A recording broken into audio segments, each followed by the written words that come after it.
Welcome to this episode of Abide in Me, How Jesus Models Secure Attachment with God. This series is a survey of the Gospel of Mark, looking for how Jesus models what is now called secure attachment, which is the physiological, emotional, cognitive, and spiritual experience of what is often called salvation or regeneration or being conjoined with God or enlightenment, individuation, even becoming spiritual.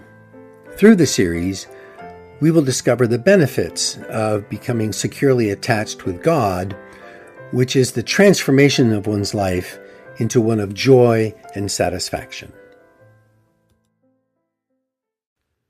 We continue in Mark chapter 6. The 12 apostles have been sent out, and we will hear their report later.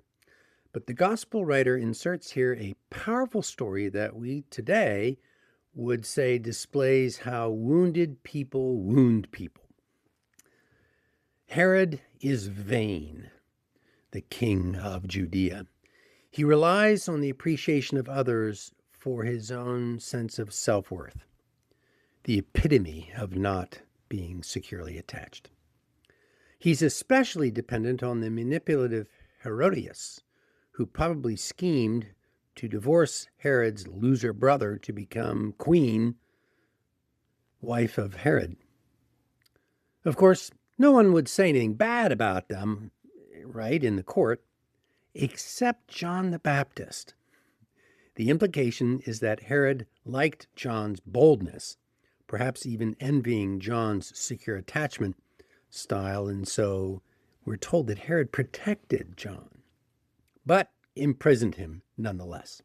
Eventually, Herodias gets tired of John's criticism, and she schemes to get rid of the irritating John by arranging for her daughter to seduce Herod by means of a lascivious dance. At least that is my interpretation to Herod's reaction to the dance, and many artists agree with that interpretation.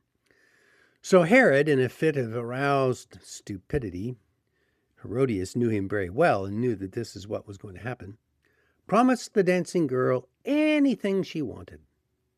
Prompted by her mother, she asked for John the Baptist's head on a platter.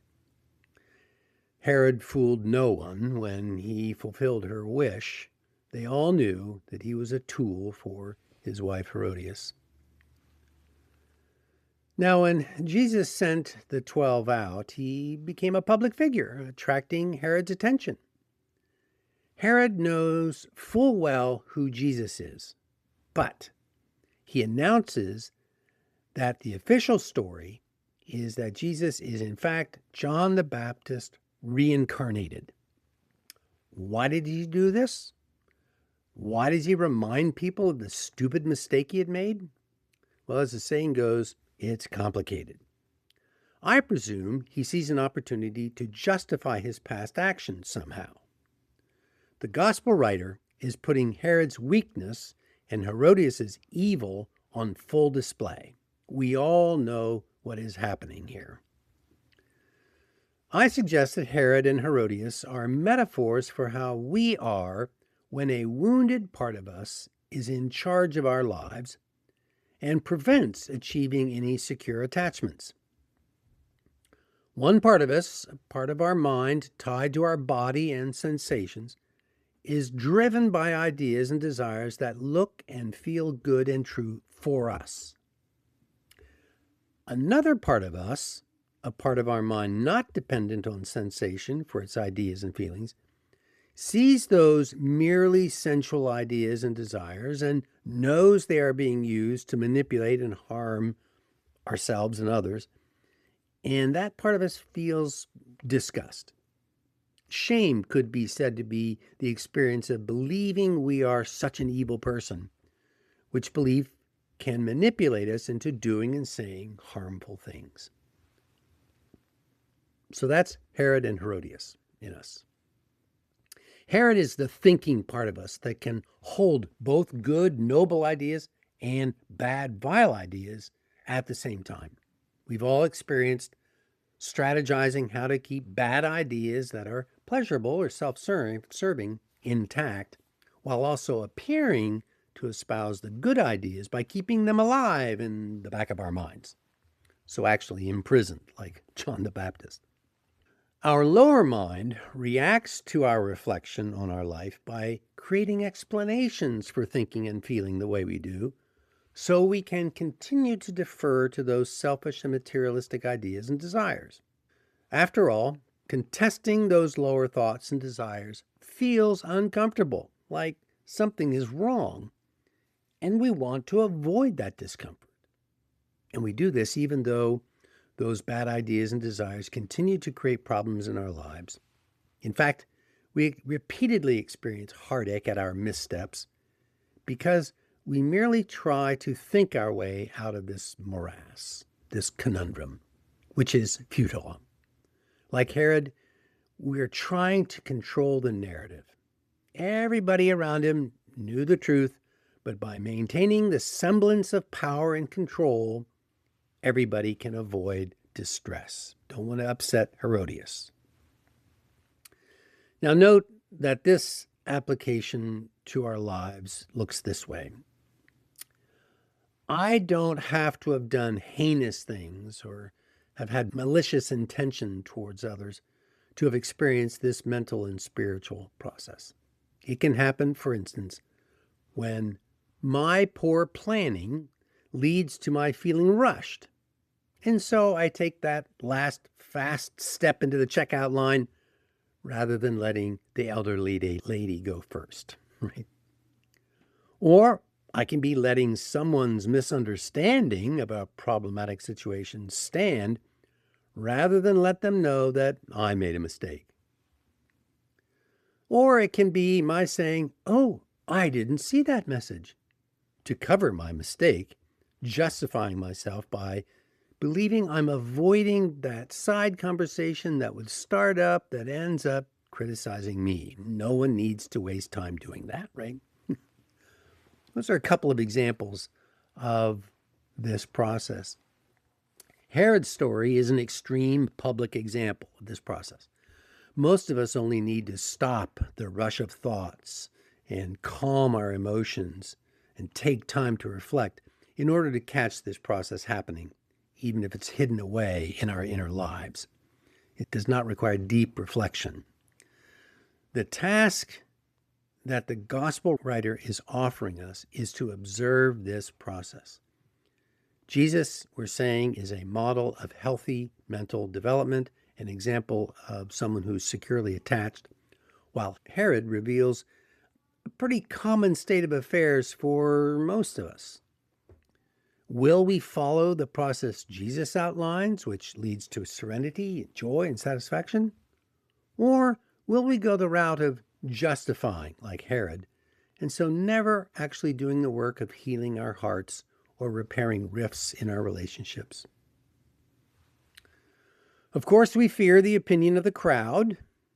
There really are people in our lives whose opinions matter to us. And we are wired to need to be in the tribe for our survival.